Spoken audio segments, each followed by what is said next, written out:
The shrill screeches echoed through the marble-clad lobby, turning heads towards the elevators.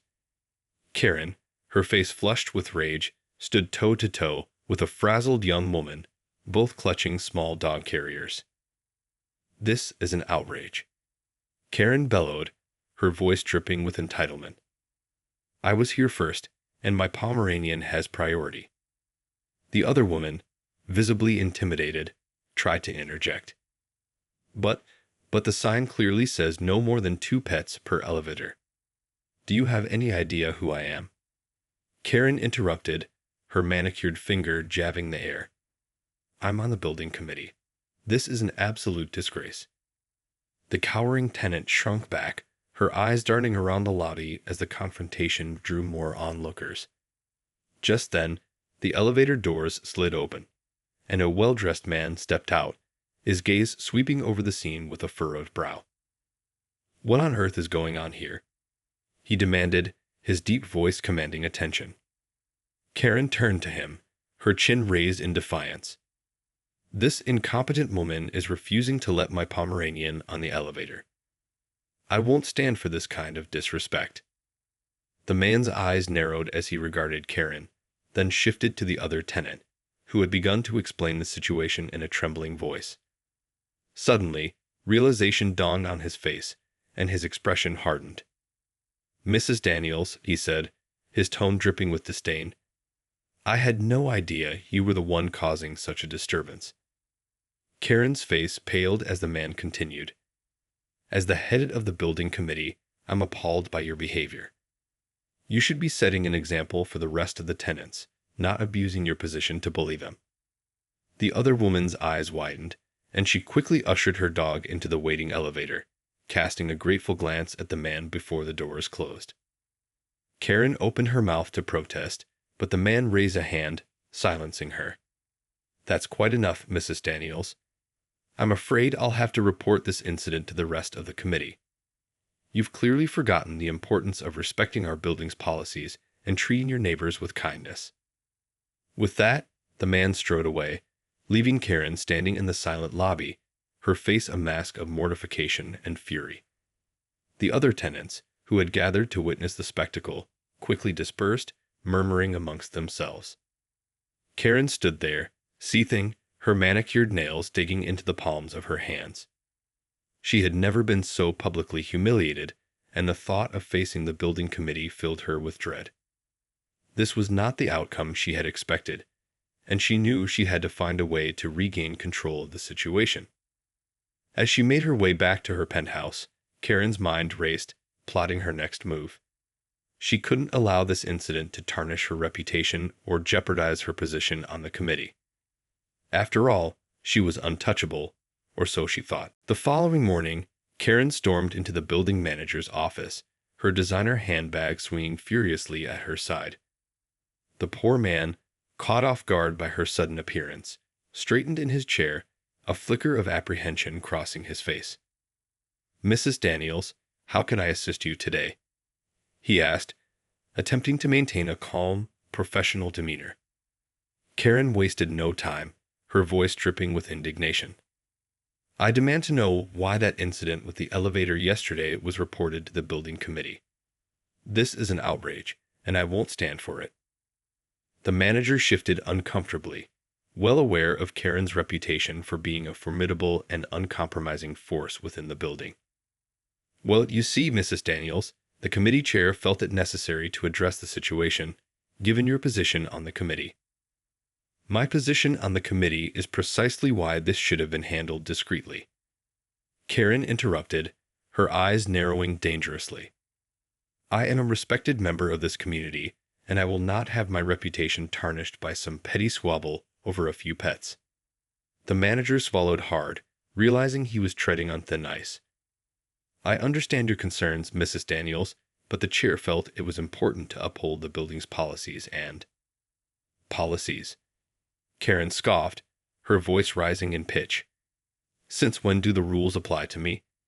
I've been on this committee for years, and I've never had to follow the same restrictions as everyone else." She leaned forward, her manicured nails tapping the surface of the manager's desk. Now, I want this incident swept under the rug. I don't care what you have to do, but I will not be humiliated in front of the other tenants again. Is that clear?" The manager swallowed hard, his palms growing sweaty. He knew better than to cross Karen Daniels, but the thought of covering up her blatant disregard for the rules made him deeply uncomfortable. Still, he couldn't ignore the underlying threat in her words.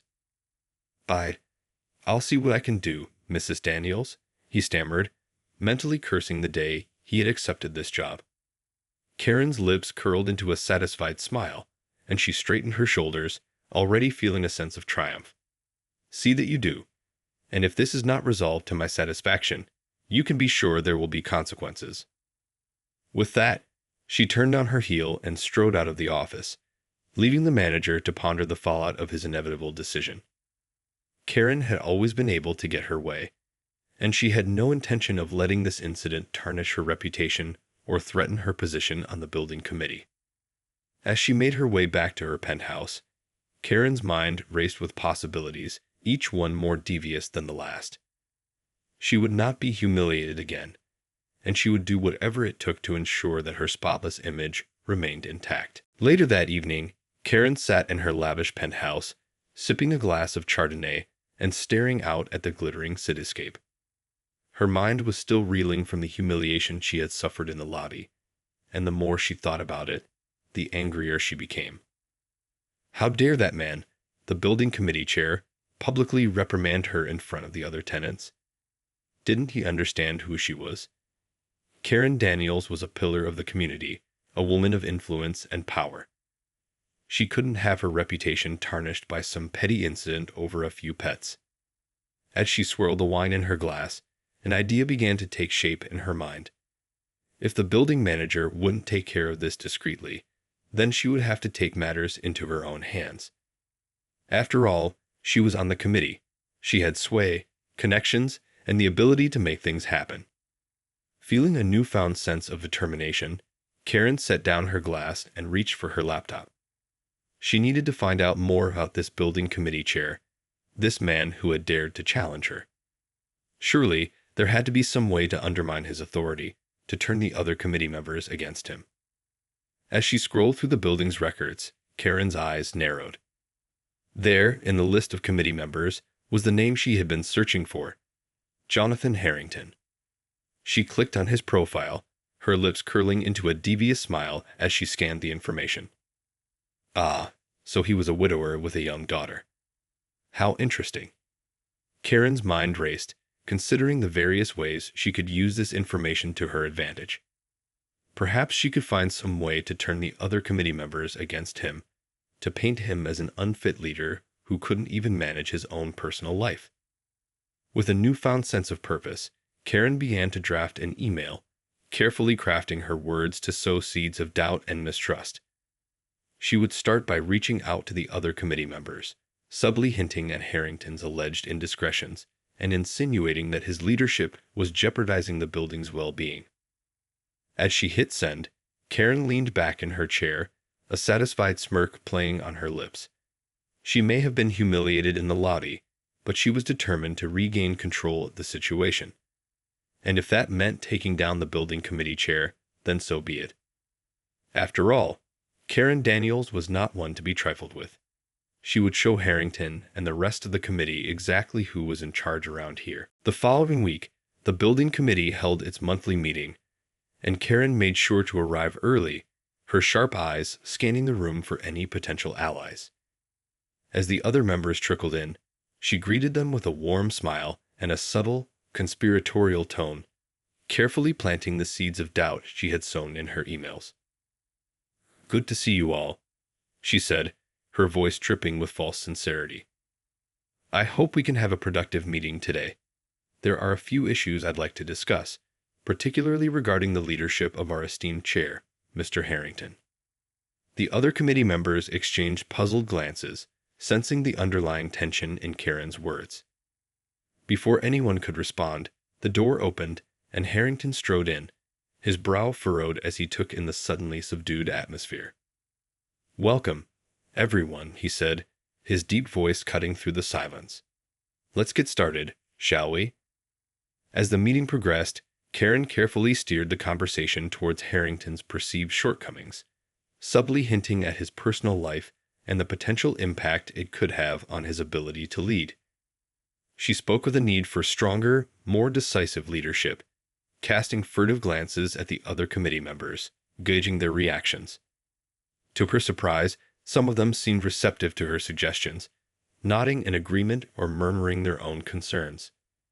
Karen's heart raced with a twisted sense of triumph, and she pressed on, her confidence growing with each passing minute. But Harrington, ever the astute observer, was not oblivious to the shifting dynamics in the room. As Karen's critiques grew more pointed, the tension in the committee meeting continued to simmer, with Karen visibly seething as Harrington calmly steered the discussion back to the agenda. The other members, sensing the growing discord, seemed to align themselves more closely with the building committee chair, much to Karen's dismay. As the meeting drew to a close, Harrington cleared his throat, his gaze fixing on Karen. "Before we adjourn, I'd like to address the concerns that have been raised regarding my leadership." Karen straightened in her seat, bracing herself for the inevitable confrontation.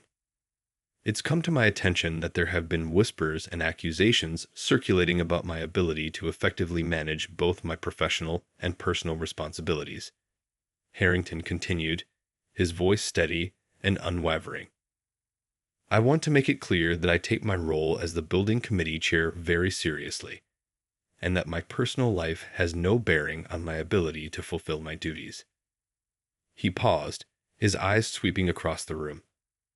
"If any of you have specific issues or concerns you'd like to address, I encourage you to do so directly, rather than engaging in behind-the-scenes rumors and speculation." Karen felt her face flush with a mixture of anger and embarrassment. She opened her mouth to retort, but Harrington raised a hand, silencing her. "And Mrs. Daniels," he said, his gaze narrowing, "I would kindly ask that you refrain from spreading unfounded accusations about my leadership. If you have a problem with the way I'm handling things, I suggest you bring it up in a more constructive manner." The other committee members shifted uncomfortably in their seats, suddenly aware of the power dynamics at play. Karen's grip on the arms of her chair tightened, her knuckles turning white as she struggled to maintain her composure. I don't know what you're talking about," she stammered, her usual bravado faltering. Harrington's lips thinned into a tight-lipped smile. "I think you know exactly what I'm talking about, Mrs. Daniels, and I want to make it clear that I won't tolerate any further attempts to undermine my authority or the integrity of this committee." The room fell silent, the air thick with tension. Karen could feel the eyes of the other committee members burning into her, their loyalties seemingly shifting away from her and towards Harrington. As the meeting adjourned, Karen hastily gathered her belongings, her mind racing with a mixture of fury and desperation. She had never before experienced such a public humiliation, and the thought of losing her influence on the committee sent a chill down her spine. Striding out of the building, Karen's mind whirred with possibilities, each one more desperate than the last. She couldn't let Harrington get away with this. She had to find a way to regain control, no matter the cost. In the days following the contentious committee meeting, Karen retreated to the sanctuary of her penthouse, her mind consumed by a relentless quest for revenge. She had never felt so powerless, so utterly humiliated in front of her peers. Jonathan Harrington had dared to challenge her, and she would not let that stand. As she paced the floor of her lavish living room, Karen's gaze settled on a framed photograph of her daughter, Emma. A devious idea began to take shape in her mind, and a twisted smile crept across her lips. If Harrington was so concerned about his personal life, then perhaps Karen could use that against him. After all, she had done her research. She knew about his young daughter, the one he doted on more than anything. What if she could find a way to exploit that weakness? Filled with a renewed sense of purpose, Karen set to work, her fingers flying across the keyboard as she delved deeper into Harrington's personal life. She scoured social media, public records, and any other available information, searching for any potential leverage she could use against him. And then, like a stroke of luck, she stumbled upon something that made her heart race with wicked delight.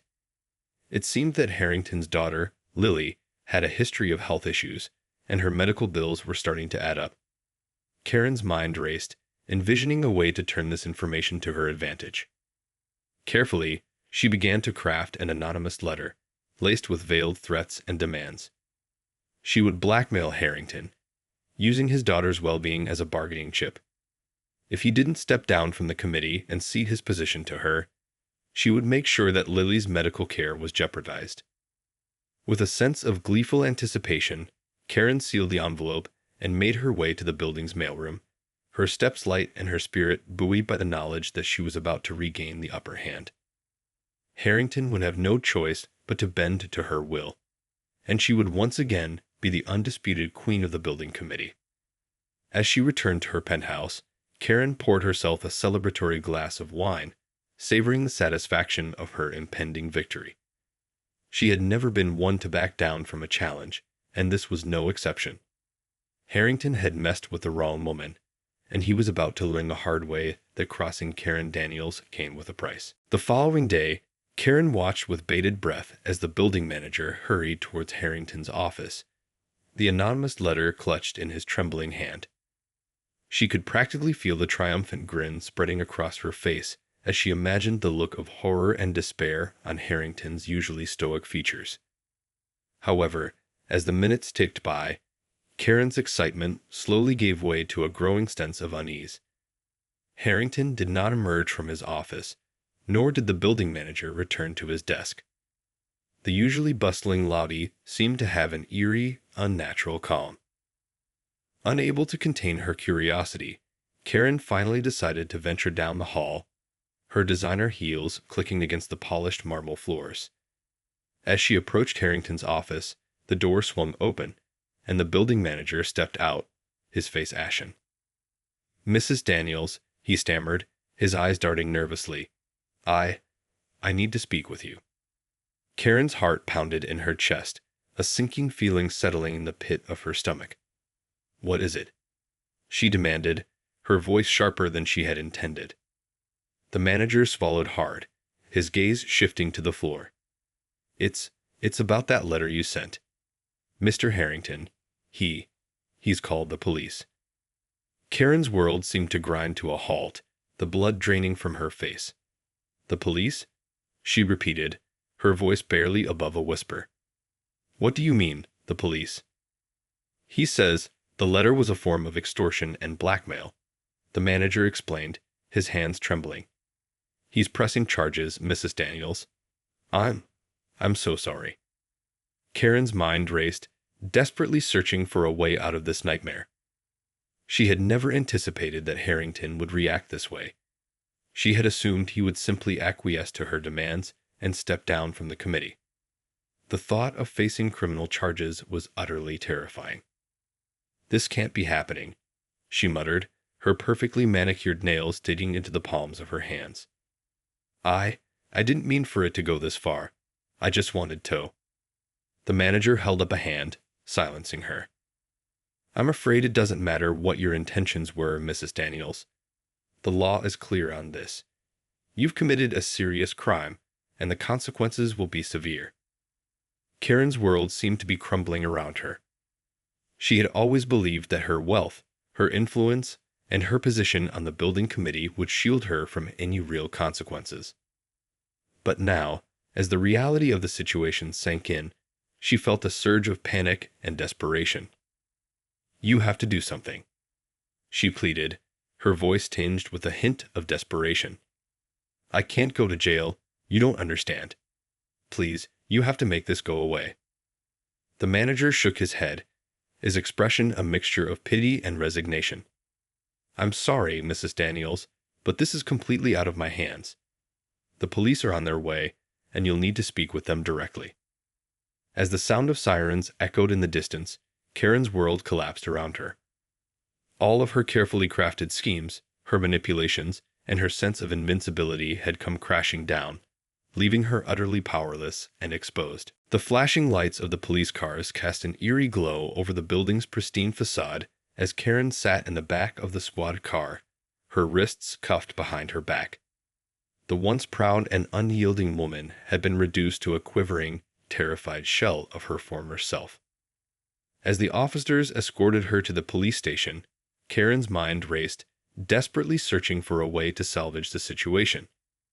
But deep down, she knew that her carefully constructed web of influence and manipulation had finally unraveled, leaving her exposed and vulnerable. Once at the station, Karen was processed and charged with extortion and blackmail, the damning evidence of her anonymous letter weighing heavily against her. The realization that her actions had real, tangible consequences was a bitter pill to swallow, and she found herself utterly helpless in the face of the legal system. In the end, Karen's arrogance and sense of entitlement had been her downfall. Her attempts to undermine Harrington's authority and regain control of the building committee had backfired spectacularly, and now she faced the very real possibility of serving a lengthy prison sentence.